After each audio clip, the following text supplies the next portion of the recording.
తెలుగు భక్తి మార్గం ప్రేక్షకులకు నమస్కారం అండి. వీడియోలోకి వెళ్ళే ముందు ఒకే ఒక విషయం. దయచేసి వీడియోలోకి రాగానే ఒక లైక్ చేయండి. మరింత భక్తి సమాచారం కోసం ఈ ఛానెల్‌ని సబ్స్క్రైబ్ చేసుకోండి. మీరు ఈ వీడియోని లైక్ చేయడం వల్ల మరో 10 మందికి ఈ వీడియో తెలుస్తుంది. మీలాగా తెలుసుకునే వాళ్ళు మరో 10 మంది తెలుసుకుంటారు.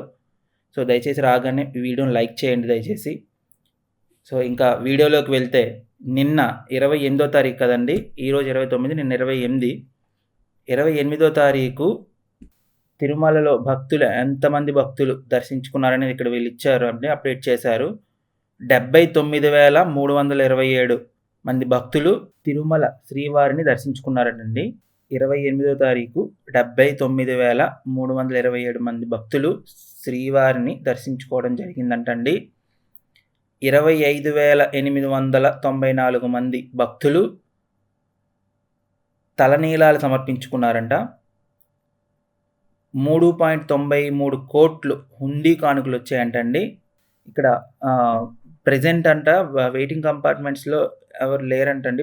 డైరెక్ట్ లైన్ అంట నడుస్తోందంట. అది వీళ్ళు ఇక్కడ మెన్షన్ చేశారు.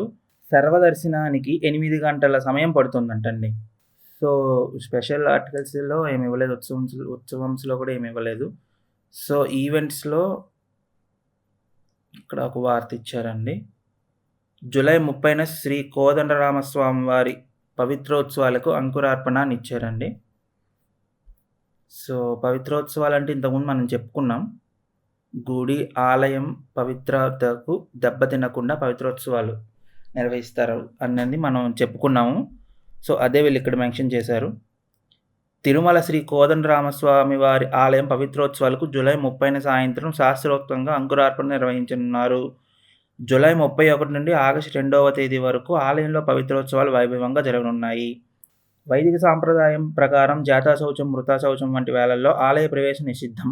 అయినా యాత్రికుల వల్ల కానీ, సిబ్బంది వల్ల కానీ తెలియక దోషాలు జరుగుతుంటాయి. ఇలాంటి వాటి వల్ల ఆలయ పవిత్రతకు ఎలాంటి లోపం రానియకుండా నివారించేందుకు ప్రతి ఏడాది 3 రోజుల పాటు పవిత్రోత్సవాలు నిర్వహించడం ఆనవాయితీ. పవిత్రోత్సవాల్లో భాగంగా మొదటి రోజు యాగశాలలో పవిత్ర ప్రతిష్ఠ, శయనాధివాసం, రెండో రోజు పవిత్ర సమర్పణ, యాగశాలలో వైదిక కార్యక్రమాలు నిర్వహిస్తారు. మూడో రోజు యాగశాలలో వైదిక కార్యక్రమాలు పూర్ణాహుతితో పవిత్రోత్సవాలు ముగియనున్నాయి. ప్రతిరోజు ఉదయం స్నపన తిరుమంజనం, సాయంత్రం తిరువీధి ఉత్సవం నిర్వహిస్తారు. గృహస్థులు ₹500 చెల్లించి పవిత్రోత్సవాల్లో పాల్గొనవచ్చు. గృహస్థులకు ఒక ఉత్తరీయం, ఒక రవికె, చివరి రోజు ఒక పవిత్రం బహుమానంగా అందజేస్తారు. ఇక్కడ ఎవరెవరు పాల్గొన్నారని కింద రాశారండి. సో, ఇదండి పవిత్రోత్సవాలంటే జాతాశౌచం ఉన్నవాళ్ళు, లేదంటే మృతాశౌచం ఉన్నవాళ్ళు, అంటే మైల్ అంటారు కదండి. ఎవరైనా చనిపోయిన వాళ్ళకి మైల్ ఉంటుంది కదా.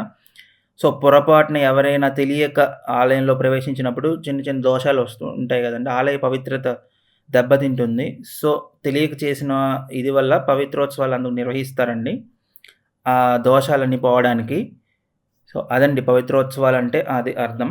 సో, అది ఇక్కడ కోదండరామస్వామి ఆలయంలో నిర్వహిస్తున్నారు. మొత్తం జూలై 31 నుండి ఆగస్టు 2వ తారీఖు వరకు 2 రోజుల పాటు ఇక్కడ నిర్వహిస్తారంట. అదే వీళ్ళు ఇక్కడ మెన్షన్ చేశారు. సో, అదండి. మనం ఇప్పుడు వెనక్కి వెళ్తే ఇక్కడ మనం చెప్పుకున్నాం తిరుమలలో ఇది అయిపోయింది.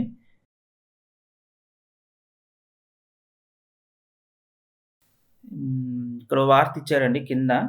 ఆగస్టు 1 నుండి 31వ తేదీ వరకు శ్రీవారి పుష్కరిణి మూత. ఇదొక వార్త ఇచ్చారు. తిరుమలలో శ్రీవారి ఆలయం వద్ద గల పుష్కరిణిలో నీటిని పూర్తిగా తొలగించి పైపు లైన్లను మరమ్మతులను, సివిల్ పనులను చేపట్టేందుకు గాను ఆగస్టు 1 నుండి 31వ తేదీ వరకు పుష్కరిణిని మూసివేస్తారు. ఈ కారణంగా నెల రోజుల పాటు పుష్కరిణి హారతి ఉండదు. సాధారణంగా స్వామి పుష్కరిణిలో నీరు నిల్వ ఉండే అవకాశం లేదు. పుష్కరిణిలో నీటిని శుద్ధి చేసి తిరిగి వినియోగించేందుకు అత్యుత్తమ రీసైక్లింగ్ వ్యవస్థ అందుబాటులో ఉంది. నిరంతరాయంగా కొంత శాతం చొప్పున నీటిని శుద్ధి చేసి తిరిగి వినియోగిస్తారు. శ్రీవారి వార్షిక బ్రహ్మోత్సవాల సందర్భంగా 1 నెల రోజుల పాటు పుష్కరిణిలో నీటిని తొలగించి చిన్న చిన్న మరమ్మతులను పూర్తి చేస్తారు. పుష్కరిణి మరమ్మతుల కోసం మొదటి 10 రోజుల పాటు నీటిని తొలగిస్తారు. ఆ తర్వాత 10 రోజులు మరమ్మతులు ఏవైనా ఉంటే పూర్తి చేస్తారు. చివరి 10 రోజులు పుష్కరిణిలో నీటిని నింపి పూర్తిగా సిద్ధం చేస్తారు. పుష్కరిణిలో నీటి pH విలువ 7 ఉండేలా చూస్తారు. టీటీడీ వాటర్ వర్క్స్ విభాగం ఆధ్వర్యంలో ఈ పనులు చేపడతారు అని ఇక్కడ రాశారు. 1 తారీఖు నుంచి 31 తారీఖు వరకు శ్రీవారి పుష్కరిణి మూస్తారంట. సో అక్కడ నీటిని గట్రా తీసి అదంతా శుద్ధి చేస్తారంటండి, నీట్గా చేస్తారంట.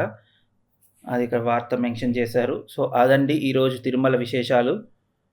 సో మరింత భక్తి సమాచారం కోసం మా తెలుగు భక్తి మార్గం ఛానల్ లైక్ చేసి సబ్స్క్రైబ్ చేయండి. ఇంకేమైనా సందేహాలు ఉంటే కామెంట్ రూపంలో తెలియజేయండి. ధన్యవాదాలు.